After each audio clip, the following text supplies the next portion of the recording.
My name is Nadia Anderson. My name is Keenan Smith. Welcome. You listening to Power Your Story Podcast Season 2.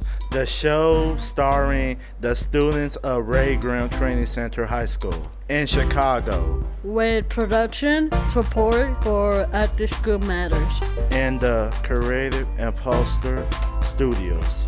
This podcast is made to give power through our stories.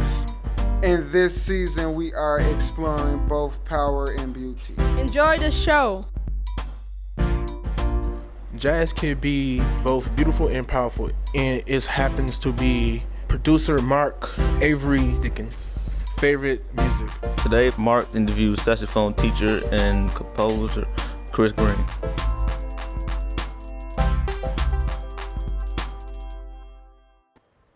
Hi, my name is Mark-Avery Dickens. I have found jazz musician Chris Greene.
What is your name and what instrument do you play? My name is Chris Greene and I play saxophone. What is your background? Well, I started playing saxophone when I was 10 years old. As far as my background goes, you could call me a jazz saxophone player, but I listen to all kinds of music and I play all kinds of music. In fact, before I became a jazz musician, I grew up in the 80s and 90s, so I listened to a lot of R&B and pop and hip-hop that was on the radio at the time. So before I got to jazz, I actually listened to a lot of that, and then I discovered jazz, and so now I just like listening to and playing all kinds of music. Who taught you to play saxophone? Well, when I was about 10, I started taking saxophone lessons from a guy by the name of Mr. Altosino, who was the guy that kind of came around to all the schools in my town and taught all the instruments. And then when I went to junior high, I started studying with a guy by the name of Hy Savitt. So I got a lot better, and then I went off to college and studied saxophone with a guy by the name of Tom Walsh, who really, really helped me become the saxophone player that I am today. How long have you been a jazz artist? That's a good question. I would say professionally since about 1994. So yeah, for almost over, I guess was that 30 years? Yeah, over 30 years. I mean, I'd always liked jazz. I was a saxophone player. I always treated it as kind of a hobby. And then when I started to get serious about playing jazz, I went off to college to really study how to play it and learn about the history. So I think once I finished up college and then started playing out in clubs and with other musicians, I guess I could say I was a professional jazz musician then. I guess you could say that. Why did you choose jazz? I would say it kind of chose me in a weird way. When you play saxophone and you're halfway decent, if you're any good at playing saxophone, it's almost a given that you have to join the jazz band. And fortunately, I grew up in a school that had a jazz band. And it's one of those things where I like playing that kind of music. I always thought it was a lot of fun, but also playing in a jazz band gives you the opportunity to improvise or make up music, play a solo or improvise music with a band or with other people. And so I really got to like that. It was a lot of fun, and I noticed that people would respond favorably when I would play. It was just something that I thought it was a hobby. Like some of you probably like to paint or do art or sculpt or play sports or something like that as a hobby. With this, it was just something that I always loved to do. I never really thought that I could really do it as a job or make a living at it, or until just other people started responding positively to what I was doing. So once I kind of realized that, I was like, okay, maybe I can actually make this my job. And so there you go. What made you want to go into this as a career? Yeah, but like I said before, it was one of those things where I always liked to do it. Audiences that I played in front of would respond very favorably to what I was doing. And also I took a music theory class, which is kind of like learning how music works, like the actual science behind it all. Listening to, say, like classical music and then looking at a big piece of music, big score of music in front of me, and like trying to identify certain things and why certain music works the way it does. And between playing music and then learning music theory in high school, it kind of put me on the path to wanting to play professionally. How do you make money? The constant struggle. Fortunately, I do a bunch of things. I have my own band, so we play out quite a bit. I actually play in a number of bands around town and around kind of the region, just in all kinds of music, from hip-hop to R&B, old school R&B, to rock bands, to like being in like small kind of pit orchestras for local theater productions. I do also do some private teaching as well. So, being any kind of professional, independent musician or artist, you're forced to learn a bunch of different skills to survive financially, to survive as an artist. So be it teaching or doing things like this, where I would come in like sometimes by myself, or sometimes with my band and do like a presentation where I would play some music and then talk about what we did and ask the students, like, what did you think of this? And what do you think about when you hear this kind of music? And what are we doing on stage? And, so I do those kinds of things. I do some arranging, like for other bands, so producing for other bands. So for instance, like if there's a band that comes to town that needs a horn section, like sometimes someone will call me and ask me, all right, I want you to play saxophone with my band, but I also need you to find a trumpet player and a trombone player. And also, can you write the music that goes along with what we're going to do, and can you make it fit with what we're going to do? So sometimes you have to do a bunch of different things to make a living, which is fine, and it just makes me hopefully makes me better at what I do overall. What is a music clinic, and do you enjoy doing that? Music clinic. I would come in, say, to a grade school, a middle school, high school, or even a college, to come in and talk to saxophone players and help them with their technique or help them with improvisation or jazz history. Listen to them, help them with playing together, because sometimes you get a band of 13, 14, 15 people. They're all playing the music, but they may not be playing together as much as they would like, or their band director would like. So sometimes I come in there and help them with that. And sometimes they'll even some of the more advanced students will come in and sit in with my band and just get some experience playing with musicians older, because that's what I benefited from when I was your age, playing with musicians that were older than me. They were way up here and I was down here, and I had to kind of like pull me up to, at least attempt to pull me up to their level. And so that helped me a lot to where I am today. And so that's what I'm trying to do with when I do clinics and master classes and such. What has been the most challenging thing your career? I think balance. Just really just making time for everything.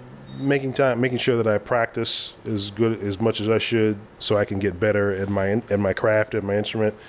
But I also have to go out and see other musicians play, so I can be inspired. Just so I'm kind of out and about and see other musicians, so I can see what they're doing and compare it to what I'm doing. And sometimes I'll go sit in with them, or go sit in on jam sessions around town or whatever.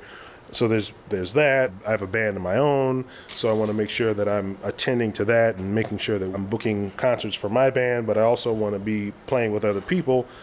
And then somewhere in there, I need to find time to, exercise and get a good night's sleep and spend time with my family and that kind of thing. So just making sure that there's a balance between everything, and making sure that everything, everything that needs to get tended to gets tended to. What is the most fun thing about performing? A few things, just expressing myself, but also just connecting with an audience, like being in a position where I can entertain, I can make people happy with my music.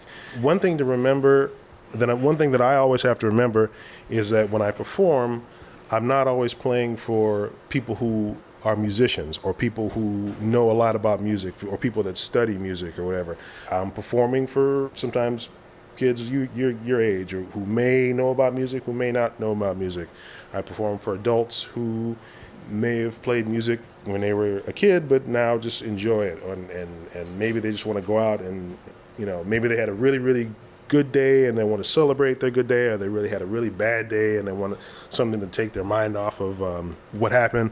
So, my job in a roundabout way is to kind of make people feel good through music, and I can do that best by expressing myself. And so I think that's the most fun part, is just like making that connection with just my saxophone, just making that connection with people.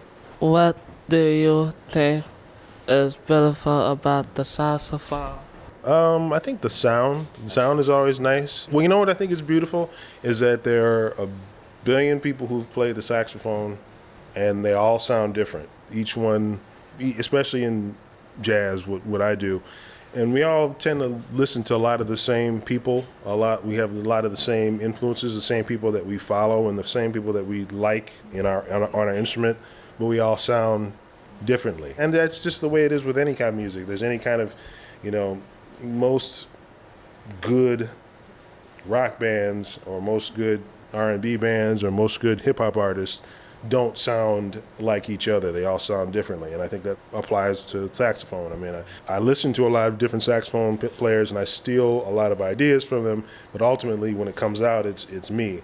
And that's the same way with a lot of my friends that play saxophone. We each listen to a lot of the same people, but each one of us sound differently. And so that's what I like about that. That can be a beautiful sound, but each one has their own way of playing the saxophone. Do you think music has power? If so, how?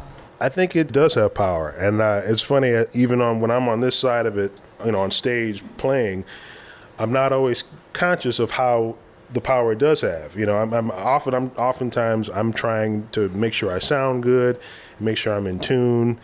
I'm here with you guys. You guys are a great audience, and you guys are really, really nice. Part of me is just like, is my zipper up, and is there anything hanging out of my nose and everything? Because so I'm always worried. I'm always fussy about those little things. But to that question, it's interesting that there will be times where I'll play saxophone and I'll be playing and I'll be on stage, and for whatever reason maybe I don't feel inspired. Maybe I'm hungry. Maybe I'm just, in a weird mood or whatever, but I'm not, I don't feel right. I don't feel like I'm playing well or whatever tonight. And that'll be the day that somebody will come up to me in the audience and be like, oh my God, that was a wonderful thing. And I was having a really bad day, and just hearing you made me feel so much better. And then they'll buy all our CDs, and I'm just like, wow, I didn't think I was doing that good of a job, but apparently I did something because that person really liked it. And to answer your question, yes, it is powerful. It's very powerful, and I'm really starting to get a handle on how I can use it to properly express myself or just my point a little clearer. You can talk and make your point a little clearer. But when you play music, it's kind of open to interpretation. Like everybody's going to hear it differently. But so I'm just a little more conscious. I'm a little more conscious of how the listener hears what we're doing. What drives you? What drives me? Wanting to be better the next time I play. I'm probably the hardest on myself. I want to make sure that I sound good, the band that I'm playing with sounds good. Trying to always be better, trying to always learn, trying to always grow. If you hear me today, if you hear me a year from now, I want to make sure that I'm 365 times better than the time you heard me. So I want to be always listening to music, studying music, and studying other things outside of music just to make me a well-rounded person, and just, being a good person, good husband, father, all that stuff. What advice do you have for young musicians? Listen to the music that you like, and then try to find music that inspires you and makes you want to be better. And learn as much as you can about music, and then if you find you get to a point that you don't know, try to find somebody older and that can help you, like a private teacher, private tutor, mentor. This town, Chicago, has a beautiful musical tradition in all genres of music, from jazz to Curtis Mayfield, who grew up here, and to a guy like Common, who grew up here. There's all kinds of great music. So really it's just a matter of seeking out and finding people who are better than you, and just engaging them and asking them how they do what they do and why they do what they do. I mean, even something like this is important, because there were people that came to my school, older musicians that came to my school, that probably inspired me to do what I do, and I didn't even realize it. Where can people find you online and listen to your music? The main website is chrisgreenejazz.com, ChrisGreenejazz.com. They can also find me on Instagram, Facebook, Twitter, most social media. Is there anything that you would like to say? Well, just thank you guys for having me, and thank you for listening. And anytime anybody wants to listen to what I have to say, I appreciate it. So thank you guys very much. Thank you.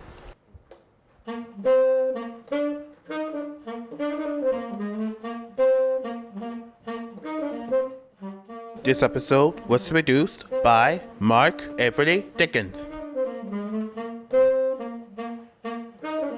You can subscribe to our show on Apple Podcasts, Google Play Music, or Stitcher Radio.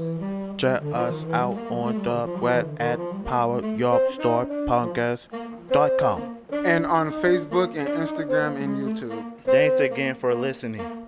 Peace.